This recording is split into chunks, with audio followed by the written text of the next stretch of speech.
Hi everybody. I was recently placed on the liver transplant wait list, and before that happens, there's a rigorous liver transplant evaluation that comes after you're referred for that. So today I wanted to talk about that process and what it felt like and what it was like going through that and then finally being placed on the transplant list. And before I get too much into that, I wanted to share a health update. I'm not going to dwell on it too much, but in my last video I had talked about being hospitalized 4 times this year for 4 bacterial cholangitis episodes. And about a week after my last release, I was hospitalized again with the 5th one, same routine and so forth. So I've been out for a week and a couple days and off the antibiotics, and they did an ERCP this time and opened up some bile ducts. So I'm hoping and praying for a little bit more relief for a longer period of time. And so far so good. Feeling good out of town working early in the morning here, and so all is well. And so as I talk about the liver transplant evaluation, I'll give a little background on it. And June 5th of 2026, just a couple months ago, I was put on the transplant wait list, and I was referred for a liver transplant evaluation middle of April, just a couple months before that. And what led up to that was this recurrent bacterial cholangitis and hospitalizations.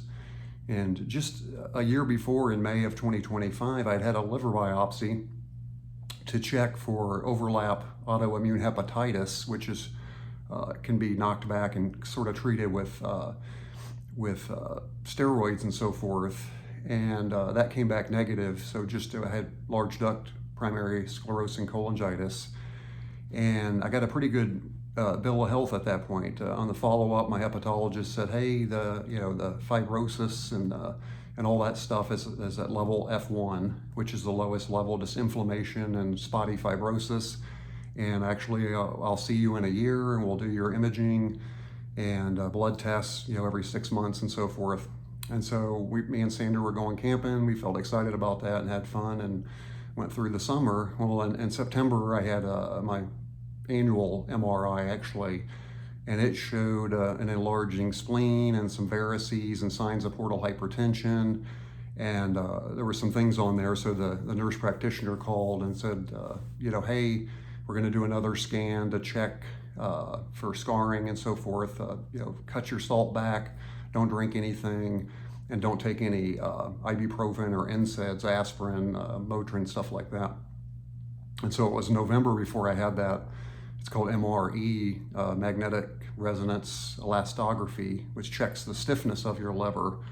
And I'd had that 2 years before, and it had progressed from a 2.8, which is mild, to like a 4.2, which is level 3 or 4 fibrosis, so forth. So that led to some follow-up appointments and tests that started up in the beginning of 2026. And then in February, I started with the cholangitis attacks, I call them, with bacterial infection, high fever, risk of sepsis, and so forth, and then started the hospitalization. So after a few of those, I met with my hepatologist, and he said it's time to, with the recurrent cholangitis, to refer you for a liver transplant evaluation.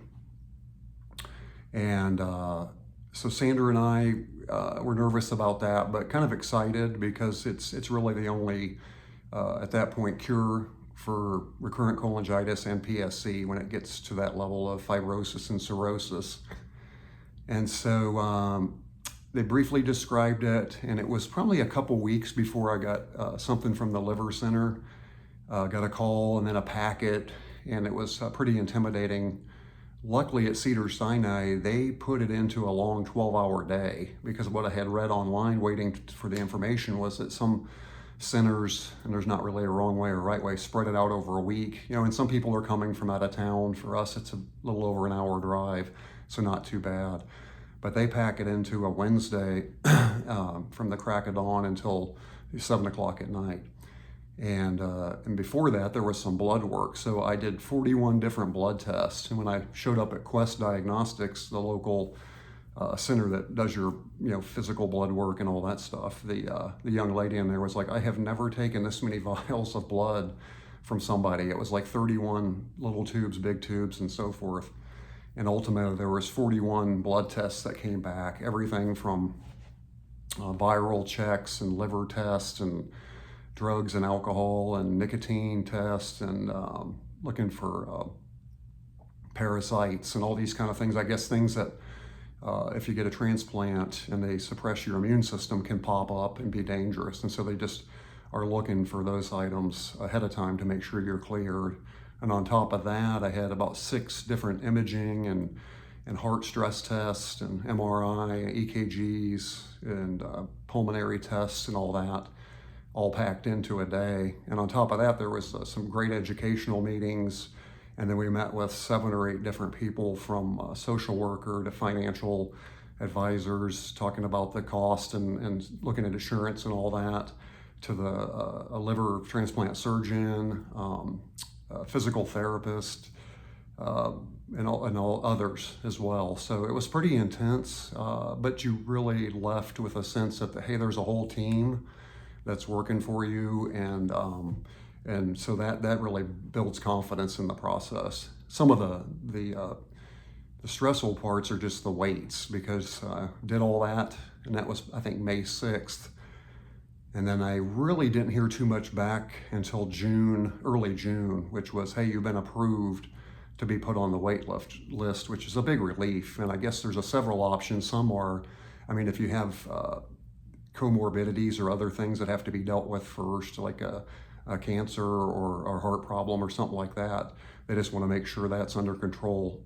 Luckily for me, I didn't have any of that, but there was still quite a wait while they put it all together. And then a big relief on June 5th when I was contacted and told that I had been added to the wait list. And that relief switches pretty quick to the kind of anxiety of, wow, the phone can ring at any point. And they give you some great materials about what to expect, how to pack a go bag, how to get ready, the do's and don'ts and all of that stuff. And so Sandra is a great support and caregiver and note taker, and read through all that stuff and pays better attention than I ever have. And so together we feel pretty good about our plan and so forth. And we're just waiting for the call. And again, what we learned is that you can get called several times. They always call a primary liver recipient and then a backup in case that person's not ready. And so many people go several times, get the call and go, and they're the backup, and then you consider that practice.